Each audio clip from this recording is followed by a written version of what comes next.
freedom, and there's just this place where I don't walk through.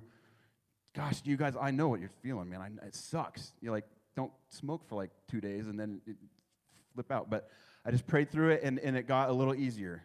So 6 months through it, I can tell you that I'm far, far away. And so you can start quitting tonight. Yeah, come on, Ben. Oh, amen. And that's it for announcements? All right. And who's replacing me? All right, I'm going to welcome Christy. I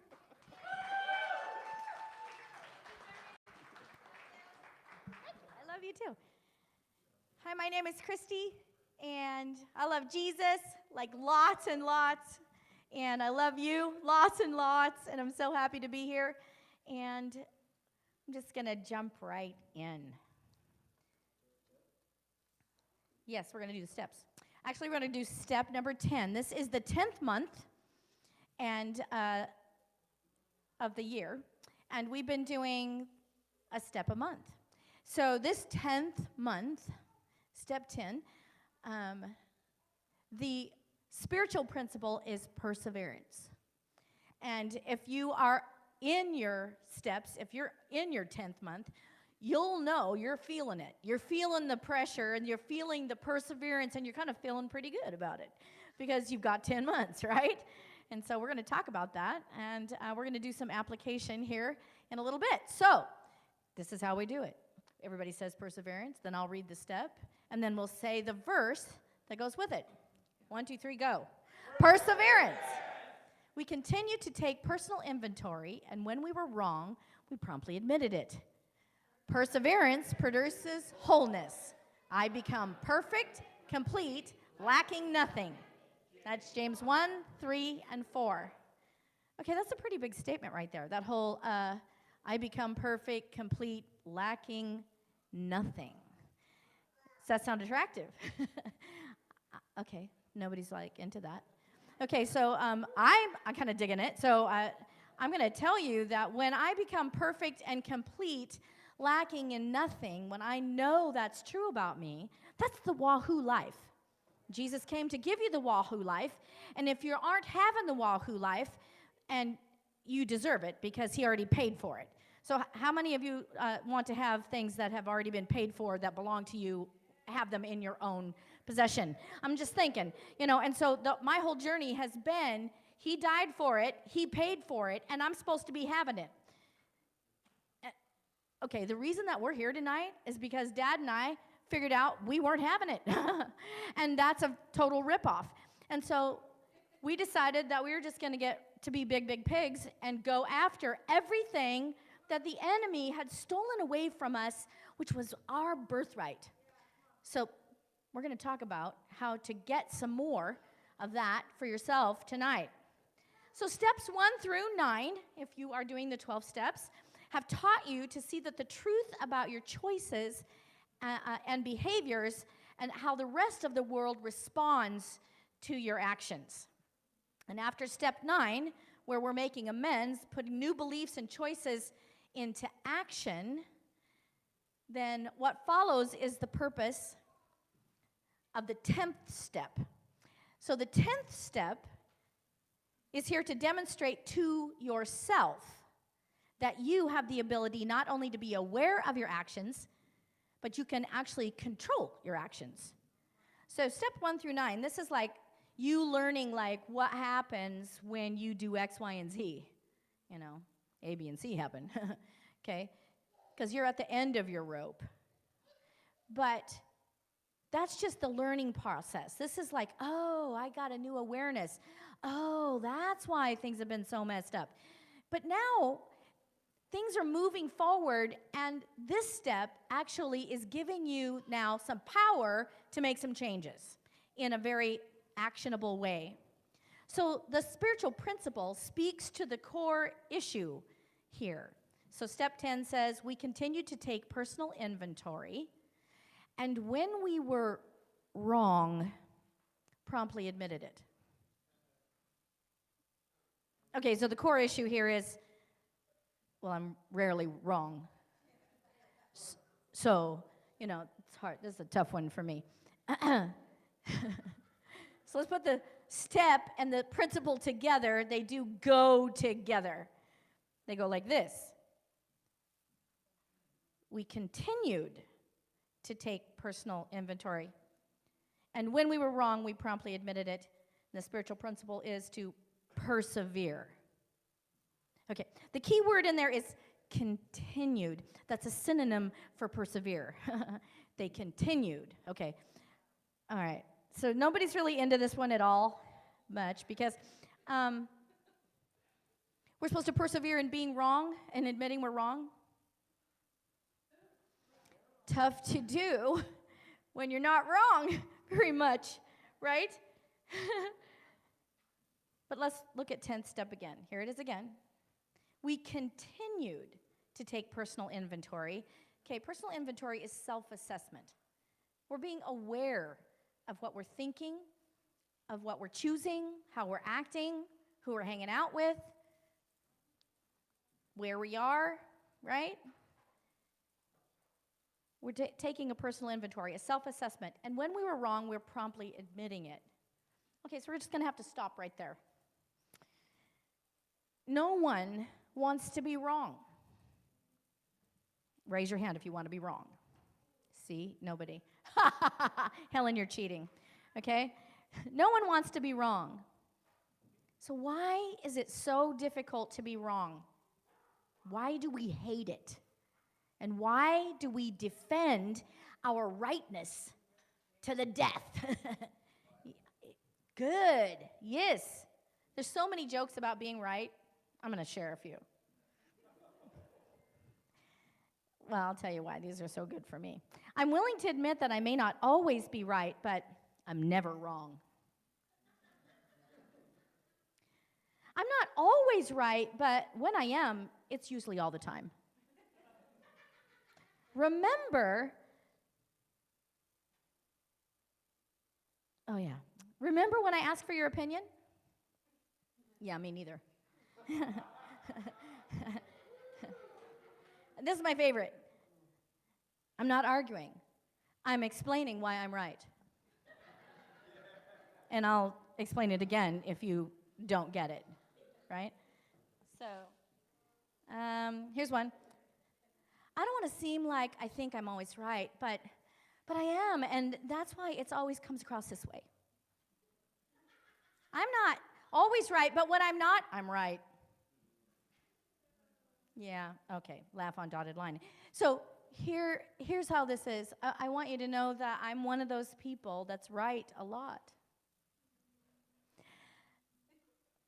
Wow, no one's brave enough to laugh at that. Yeah, good job. So there are personalities, and I'm going to say expressions of your personality where confidence comes across, sometimes a little skewed. And so I had to learn how to get past always having to be right. And so the Lord let me practice that again last night. So David and I've had to be making some amends today. Okay, so I want to know if we have a volunteer in here, someone who hates being wrong and doesn't have to worry much about that because you're always right. Okay, come on, Chris. Get up here. That's pretty good, okay? I was going to say, and if you don't volunteer, someone who knows you and always has to be wrong is going to volunteer you. So, okay, so here we are. So, it's true. This is going to be fun. All right, so can you tell me why it's so important for you to be right? So I feel good about myself. Mm-hmm. Good. And if you don't feel good about yourself, what does that mean? I always feel good about myself. And when you don't feel good about yourself? Then I feel bad. Then you feel bad. And how bad do you feel? Real bad. Real bad. And so if you feel bad, what happens then? Then the enemy comes in. Mm-hmm. In all angles. All different angles. And so when you're feeling bad and the enemy comes in at all angles, what happens? What used to happen? What happens? I slip and fall down. And when you slip and you fall down, then what happens? A lot of things. I can go to jail. I can owe money, hurt people, all kinds of different. Okay, so if you have all these bad behaviors, what does that mean about you? I'm a bad person. And if you are a bad person, what happens then? Then, oh man, I can't be wrong. I can't be wrong because if I am, Am I supposed to have all the answers? I'm interviewing you, dude. I'm getting all hot. The Holy Spirit's getting on me right now. Is that what that is? Yeah. My back's sweating. What was this question again?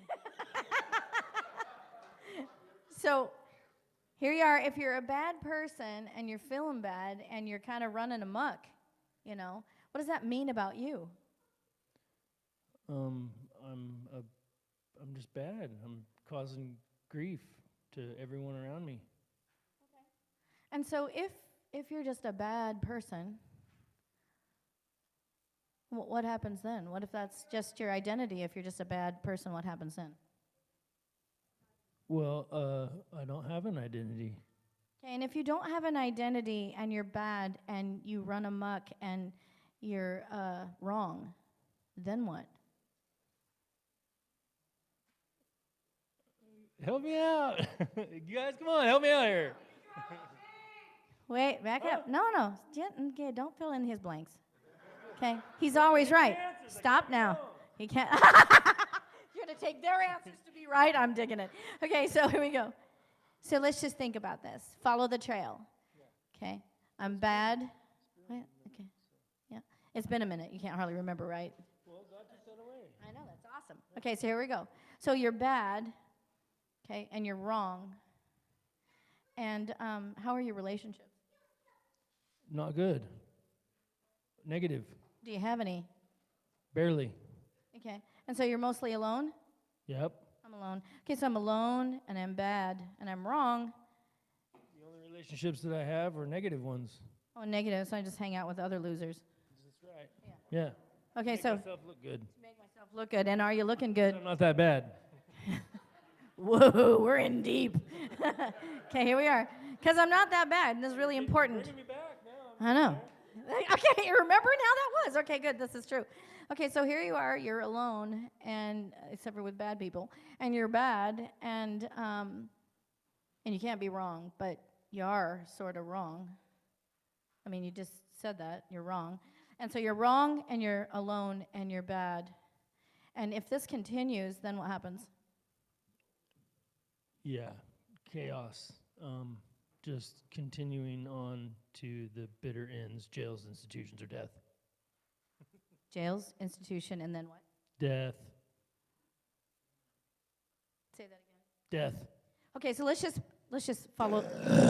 Yes. Okay, so follow the trail. Watch this. I can't be wrong, or I'll die. Follow the trail. Ready? I can't be wrong. Or I'll die. Nobody knows that. No one is going to say, I'm just afraid right now. They're like, no, dude, I'm just right. Okay? But this is about fear of being wrong means. We call that a near-death experience. If you've ever talked to us, we'll tell you that when you have to be right, you're just afraid of being wrong. And afraid of being wrong means if I'm wrong, then I have nothing to stand on because I have to be right in order to survive. And if I'm wrong, I might die. Thank you. Okay. Give him a hand.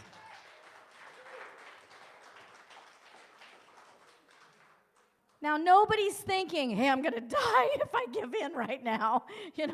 They're thinking, I'm right and you're wrong, just don't be dumb. Get on my page, right? But truly, fear is the mega motivator behind I have to be right.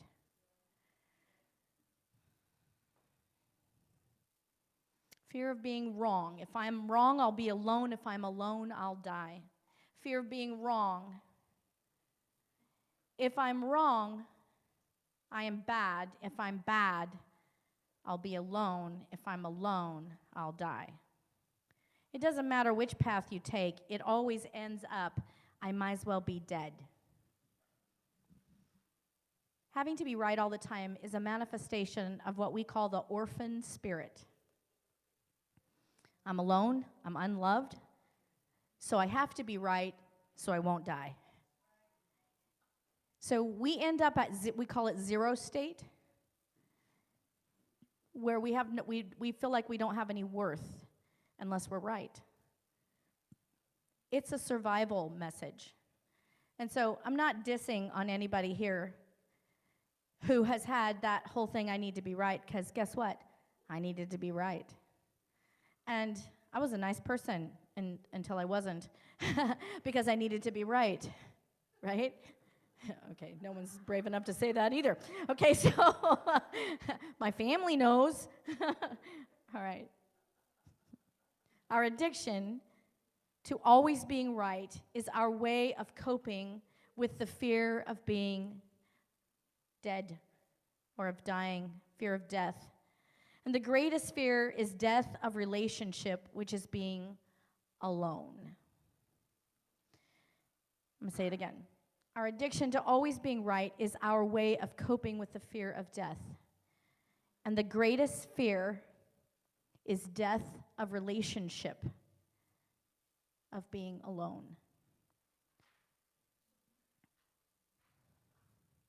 So what does always being right produce? Death of relationship. Who wants to be around someone who's always right and has to be right and will be right till the bitter end?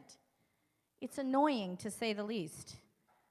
But if you're with somebody like that, relationship is broken.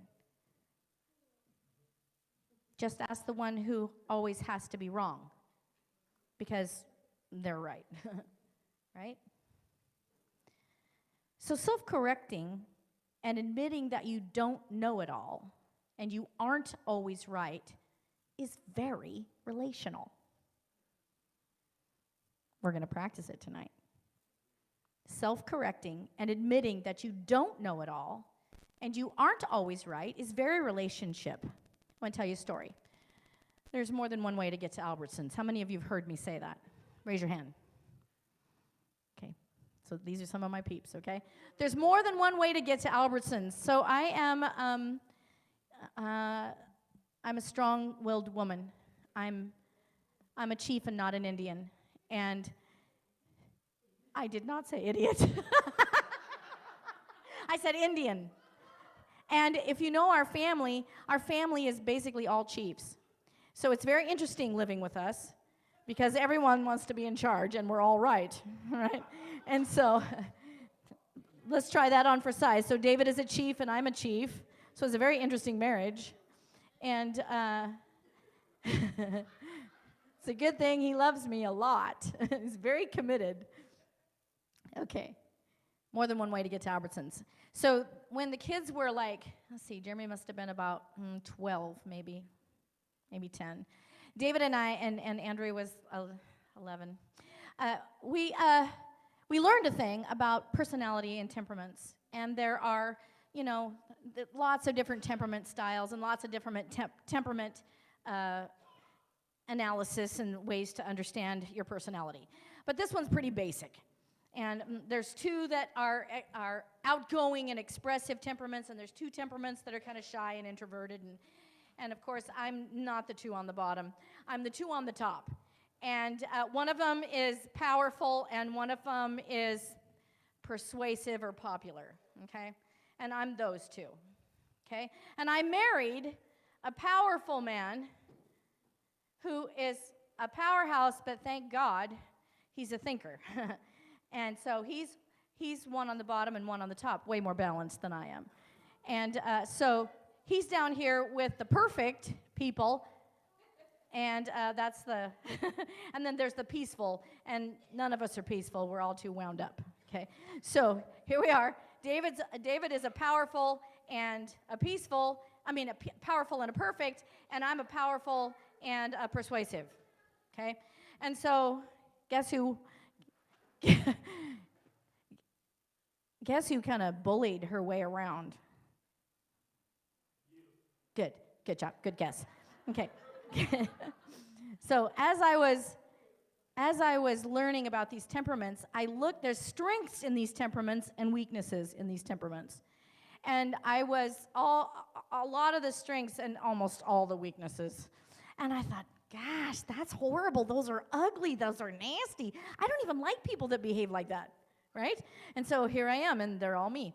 And so I thought, one of the bad things about the powerful people is they're arrogant, and they can, in their weakness, and of which I've come up out of. I just want you to know I've grown and developed out of that. Okay, so they can be very prideful, and they can be,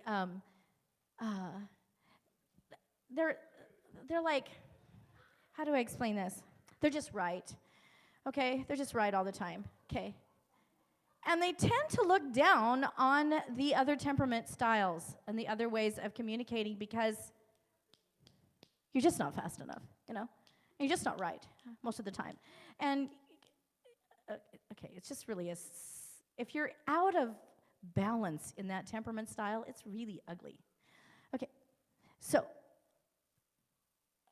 I used to get so irritated with David. He knows he knows where I'm going with. There's more than one way to get to Albertsons. Because I'm about the direct route. I want the fastest, the most direct, okay? Let's just get her done. We only have so much time in a day, and I have a list, okay? So here's David. We're in the car together, and I need to go to Albertsons. Hey, babe, let's go to Albertsons. Okay. So he's driving, and he turns left instead of right. I'm like, where are you going? We're going to Albertsons. He's like, I know. I'm like, no, babe, we're going to Albertsons. He's like, I know. I'm like, well, where are you going? I don't like Garden Valley. There's too many lights.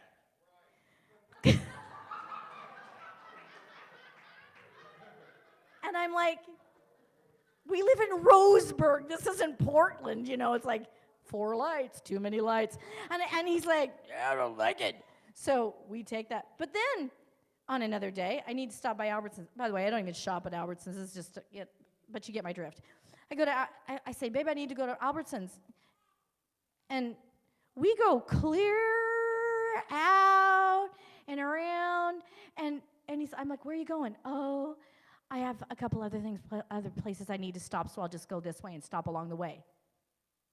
Okay. So now I'm getting kind of wound up. So on another day, hey, babe, let's go to Albertsons. So far we found out there's 2 other ways to get to Albertsons, okay?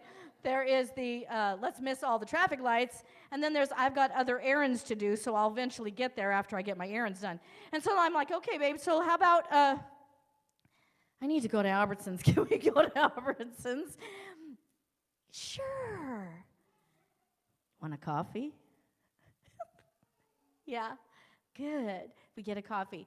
Guess then where we go? Out by the river. I'm like, babe, I need to go to Albertsons. I know, but we're going to take we're going to go out. We're going to go all the way out, Umpqua. We're going to come around Sutherland. We're going to come back. It's a pretty drive. And we'll stop at Albertsons before we go to your mom's. There's a scenic route to Albertsons that you didn't even think of, right? Okay.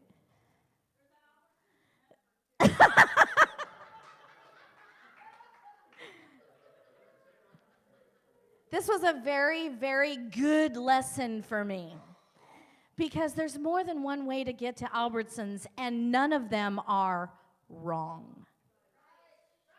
Right! None of them are wrong.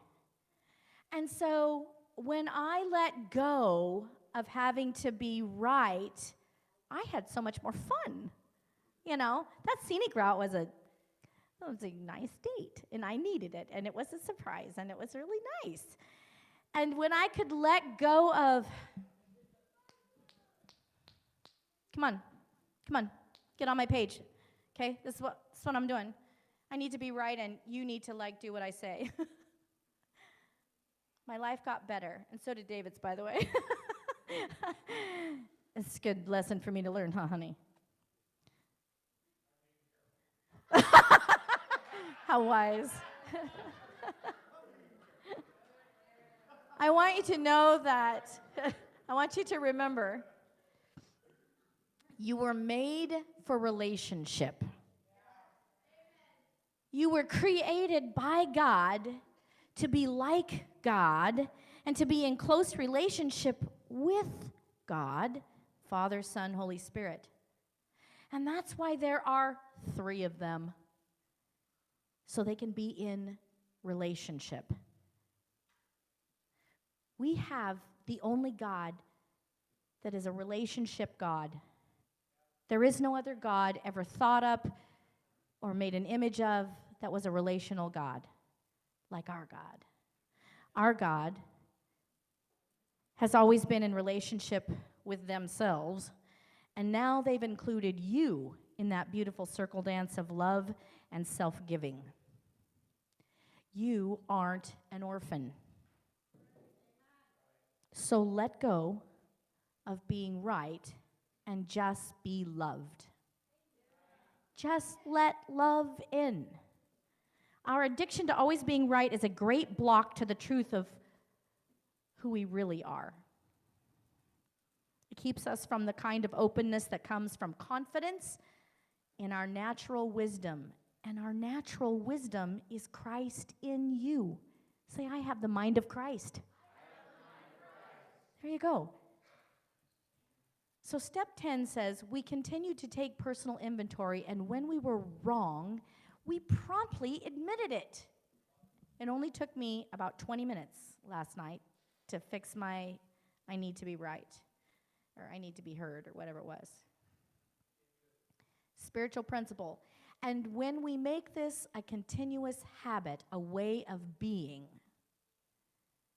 perseverance, which is the principle for this month, when we make admitting that we're wrong part of who we are and how we roll and how we relate to one another, quickly, just say, you know what, it's okay. Bad idea. Or, I was wrong about that. Or, I'm really sorry that I pressured you about that. Your ideas are great, and we can try those, and we can do those. Don't try those, because the whole try those is like, you can try that and see how that works for you. But what I'm saying is, don't fall back into that.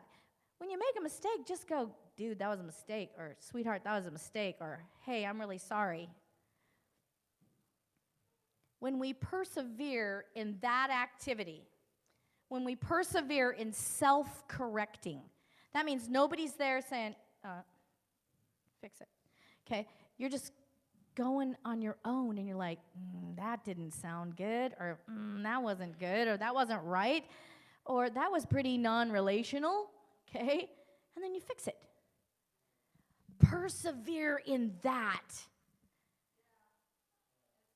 Get humble, get vulnerable, and then continue. Persevere and become whole.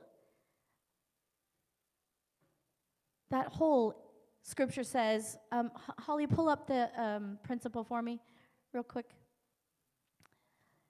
The wholeness that you get to have, I need the one that has wholeness, like our statement, Sissy. So, James 1, verses 3 and 4 says that when you persevere in faith, in doing the right thing, perseverance produces wholeness, where you become perfect, which is complete, lacking in nothing. That means that God's going to come in and fill you up and equip you for every good work, for everything that you need to do and everything that you need to know, because you have the mind of Christ. You have the heart of God. You are in relationship. All right, Turn to your neighbor and say, it's easy for me to admit when I'm wrong. All right, some of you participated. Anybody who didn't participate, you get to do it now. Look to your neighbor and say, it's easy for me to admit when I'm wrong. Okay, you just prophesied over yourself. That's beautiful. These are beautiful prophecies. Okay, now turn to your other neighbor on the other side and say, there's more than one way to get to Albertsons. Oh, y'all want to say that one. That's pretty funny. You've tried them all? Yes, you have. All right. So that's our lesson for tonight. And I really want you to take this home, because until you're willing to be wrong and be okay with that, you're just operating under the enemy's lie that says that if you're wrong, you might die. And that's a lie. Okay? All right. So what we're going to do now is I'm going to invite Dan to come up, and we're going to do the serenity prayer. And while we're doing the serenity prayer, if I could have a couple guys come and pass our offering buckets. And after the serenity prayer, we're going to take a break for about 5 or 7 minutes, and we'll have refreshments for you. And then we will break into small groups and talk about how we can do a really good job of surrendering and persevering. Here we go. Hi, guys. All right, we're going to do the serenity prayer. You guys ready? God, grant me the serenity to accept the things I cannot change, the courage to change the things I can, and the wisdom to know the difference. Living one day at a time, enjoying one moment at a time, accepting hardship as a pathway to peace, taking as Jesus did this sinful world as it is, not as I would have it, trusting that he will make all things right if I surrender to his will so that I may be reasonably happy in this life